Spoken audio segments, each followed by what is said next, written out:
Today, I'm gonna show you how you can make this lower thirds animation in Apple Motion. Not only are you gonna learn how to make this animation for yourself in Apple Motion, but if you would just rather download the free template for yourself, there will be a link below that you can click on and use in all of your projects. Either way, if you're new here, my name is Daniel and I'm making this video along with a bunch of future Apple Motion videos with free templates because as a young creator myself, I realized two problems. First of all, there aren't that many Apple Motion videos out there. For those of you who are wanting to learn Apple Motion, there's not that much, and so I want to be able to, as I grow and learn the application, share what I'm learning with you guys to help you guys out as well. But the second thing about this video is there also aren't that many great free templates. You know, I know in getting started, sometimes it's hard to find those cool animations that you can use in your video. So not only am I gonna teach you how to make these things in Apple Motion, but I'm also just gonna be offering you guys free templates that you can download and use for yourself. So if you're interested in learning more about Apple Motion, or maybe you just want free templates, make sure to hit that subscribe button so that you can download these free templates as soon as I release them. With that out of the way, let's jump into making this lower third animation in Apple Motion. And as we get started, if you're a beginner all of this, don't worry. I'm gonna be walking things through step by step. It will be easy for you, don't worry. So you're gonna wanna head over and open up Apple Motion. If it doesn't open up right away, you can hit Command-Option-N.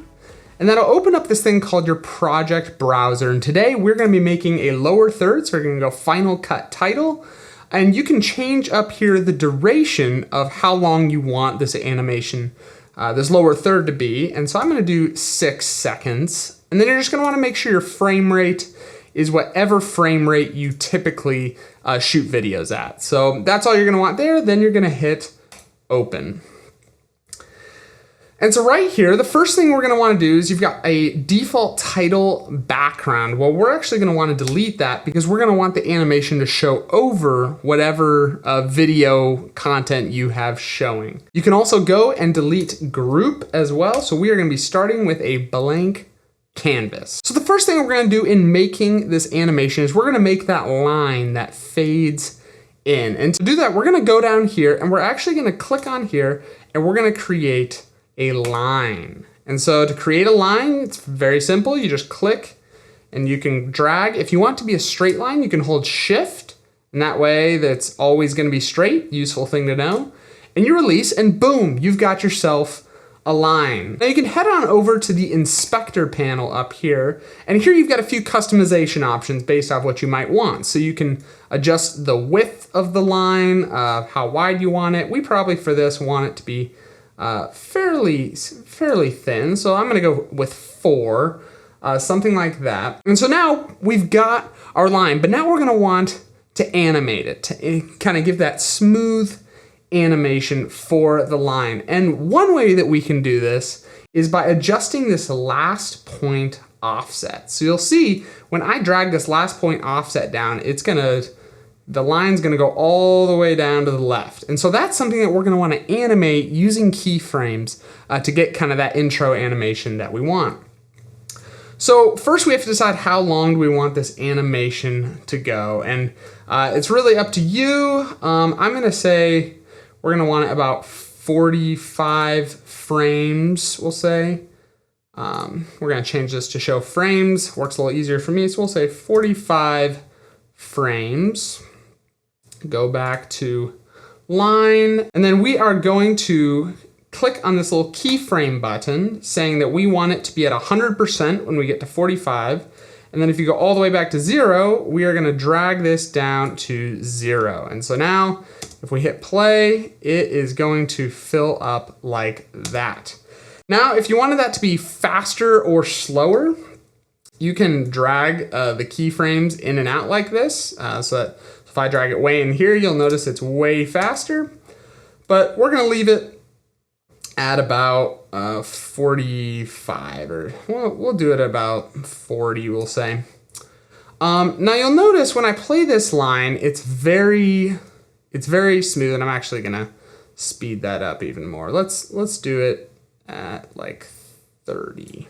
something like that. You'll notice when I play it, it's very linear. It doesn't really have that smooth animation. And so to do this, it's pretty simple. So down here at the bottom, and I'm gonna make this a little bit bigger so we can see it, we've got our keyframe editor. And so these are the keyframes that we just made earlier.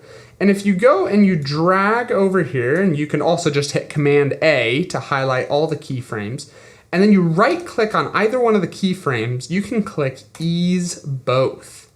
And Ease Both is now gonna make this a little bit of a smoother animation. So that's a really quick way that you can make it smooth. However, if you wanna kind of customize how smooth you want it, another thing that you can do is you can go here, and so we highlight both of them, and then you go Interpolation and you go Bezier. And then it's gonna give you this little handle that you can use to drag and control how curved, how smooth the animation is. And so one thing that I would recommend is when you're dragging this is to hold Shift, because that way it'll keep it, you can't go up and down. It'll keep it at the amount that you want it at. So I'm gonna pull this actually all the way back to the beginning, and let's see how that looks.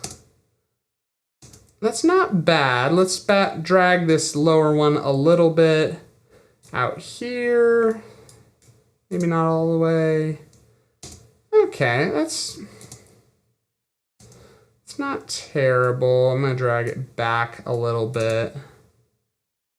Okay, sure, we'll go with that. You can play around with that, really get the smoothness that you want, but I think that kind of gets to the idea of what we're going for. So we've got our line. Now we got to start working to get the text that appears both above the line and below. So let's head into it. So the first thing we're gonna wanna do is create the text. And so if you head over here, you got your little text button, and we're gonna create the text that we are gonna want above the line, although you'll notice it's gonna move above the line. So I'm actually gonna create it below the line.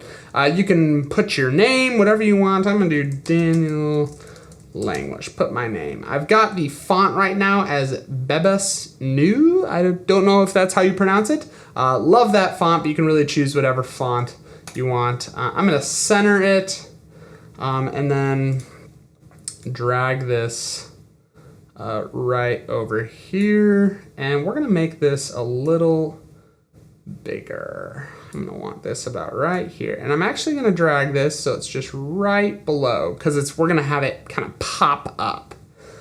And then, so we've got this, this title, or this name right here. And we're gonna want it to start going right kind of in the animation here of this line, I think. So I'm gonna go to like 15 and keep the frame 15. And I'm gonna pull my name right here. So that's when this guy is gonna appear.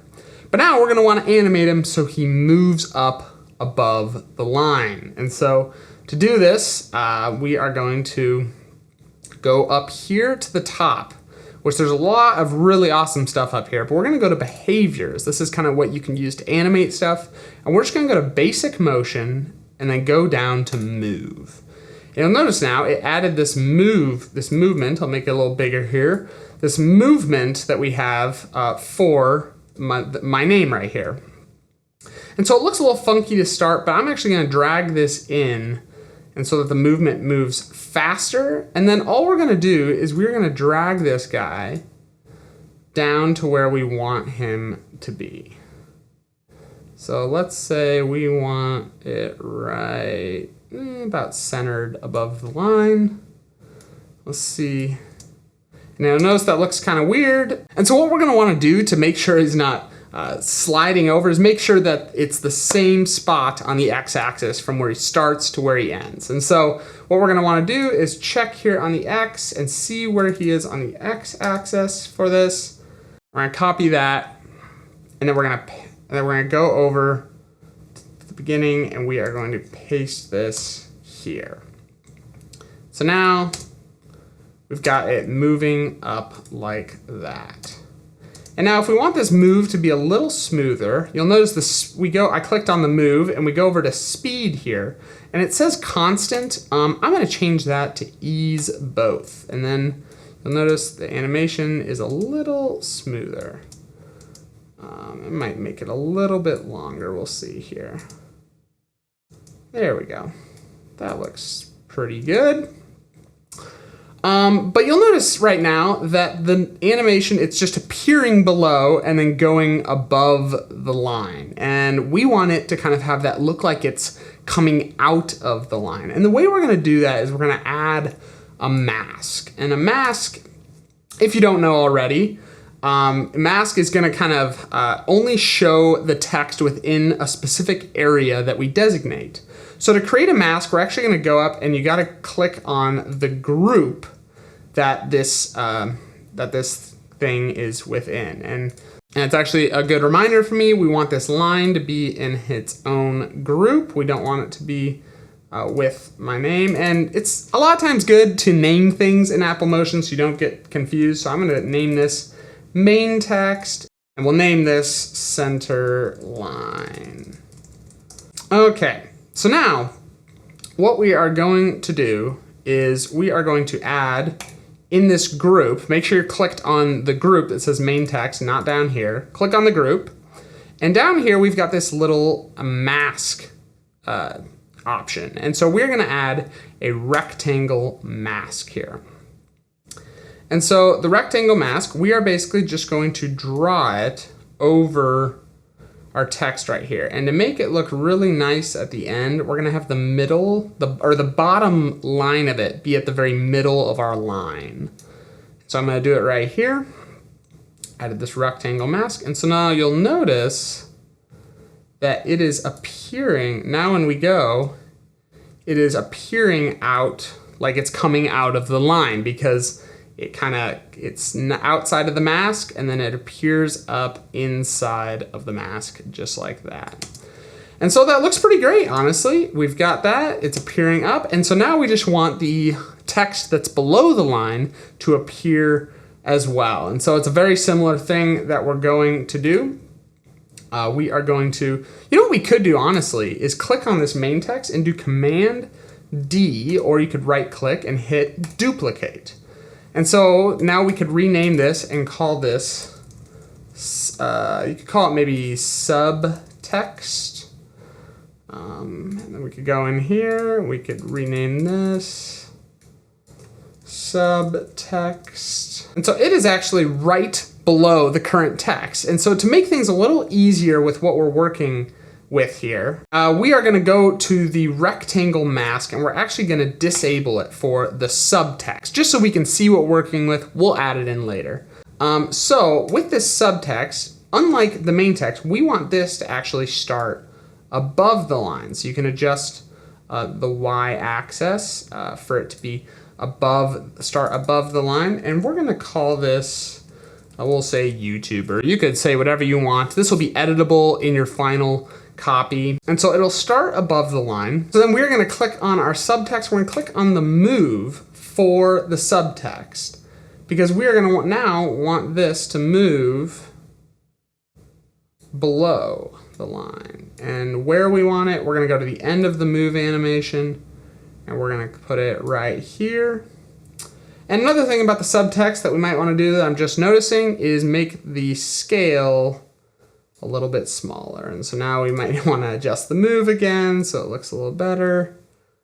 We'll do something like that. And so now you'll see we've got it going, starting at the top, going down. The only thing that we need to add back is the rectangle mask that I was mentioning earlier. So you notice we click that on. It's invisible right now because it's masking the wrong part. So what we're gonna wanna do is just adjust that mask so that it is now showing the bottom, not the top, adjusting that Y axis. And so now we should have a very nice animation like that. And so now we're at the point where we've got the intro animation. Now we just want it to do that animation going in reverse to do our outro animation of it. And so the first thing I'm noticing here is we're gonna wanna extend all of our text further into the animation. And so to kind of be consistent here, we had them enter at 15 frames. And so this animation is 180 frames. So I'm gonna subtract 15 from that And I'm gonna have these leave at 165. So let's drag these. We're gonna drag them out to 165. That way the distance between the in and when they appear is the same as when they leave and the end of the animation. And so the first thing we're gonna wanna do is we're gonna wanna reverse the animation of the line. And so what we're gonna do for this is we are going to copy the line here, and we're gonna go to where we want this. Let's see, this took how many frames? 30 frames it looks like to go in. So we have an 180 frame thing. So we're gonna go to 150. We're gonna go right here and we are going to reverse keyframes. And so now you'll notice it's this smooth in and then it should smooth go out. And so now what we gotta do is do this for the text as well. And it's pretty easy. So what we're gonna do is we're just gonna duplicate each of these moves that we did for the move in. And so what we can do here is do Command D, and now you'll notice we've got this move copy. So it might be better to go up here and rename this move out. But we're gonna drag this move out to the end of our animation. And you'll notice initially it does nothing, but what we're gonna wanna do now is go to the end of our move out. We're gonna go here and we're gonna wanna drag where we want it to move out. So we're just gonna drag it down like this. Should be good. So now it's going to move out like that. And similarly, we're gonna copy the move out for the subtext, go to the end here. Oh, guess it doesn't paste at the end. We'll rename it move out. And likewise, we are going to go to the end and we are going to move this guy up and out.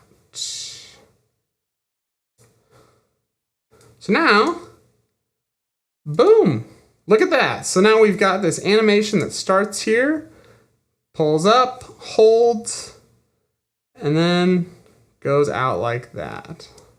Okay, so we've got the animation, but there's a couple things we're gonna wanna do before we send this over to Final Cut Pro that will make this a lot better. And the first one is, right now, if we exported it, if we dragged the animation, we changed the length of it, it would also change the length of our intro and outro, which we don't really want, right? We only want the middle part where it's not doing anything to change. And so to do that, there's this really cool thing you can do, where if you go to the end of our intro animation, right? This is the end of our intro animation right at 30, looks like 31. I'm gonna right click here and I'm gonna add marker. You can also hit M to add a marker, and then I'm gonna hit edit marker. And if I go down and I hit type, right now it's standard, but I'm gonna go in and I'm gonna click build in mandatory. And basically what that's telling Final Cut Pro when it's using it is that when you change the length of this, don't change the length of the build-in animation. It's build-in's mandatory. And likewise, I'm gonna go here and I'm gonna go to the end of our animation here. And I'm gonna go here and hit add marker. And I'm gonna hit edit marker. And this time I'm gonna click build out mandatory. I'm gonna click OK. And so now when it changed the length of it, it'll only change the length of the middle. Another thing you might wanna do is to go publish some of the properties so that you can change them over in Final Cut Pro, make your life a little easier.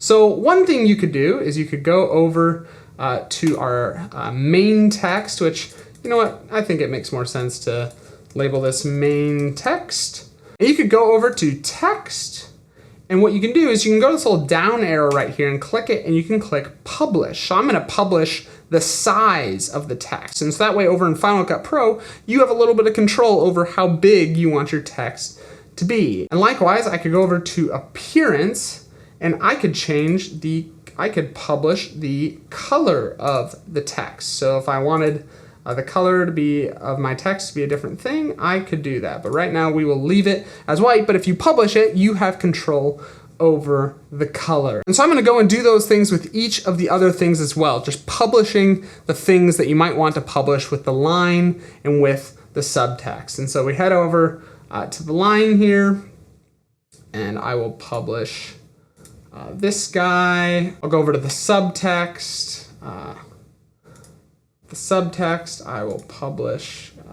I'll publish this guy. I'll go back over to properties. I'll publish the scale of the subtext. And that should be it. We are ready to send this on over to Final Cut Pro. So I'm gonna go over here, I'm gonna click Save As. I'm gonna call it Modern Lower Third. I'm gonna save this over in my motion tutorials. You can save it in whatever category you would like. Then you hit Publish. I already had one, I'm gonna publish this one. And there you go. Now when you open up Final Cut Pro, you've got this modern lower third, which you can see here will go like that, and you can adjust the length and all that sort of stuff. Super, super useful. Well, there you have it, guys. If you have any questions on how this was all put together, let me know down in the comments below. I will make sure to answer any questions that you guys might have. And if you found this video helpful, make sure you throw a like down below. That lets YouTube know that this was a helpful video and that other people might enjoy it as well. And speaking of enjoying videos, if you liked this motion tutorial, I think you're gonna like all the other ones that I'm creating. So you can click on another motion tutorial that I have. If you're watching this in the future, I'll have another one linked right here. Otherwise, check out another one of YouTube's videos that it's suggesting for you. But I can't wait to see you guys in the next motion tutorial. I'll see you there.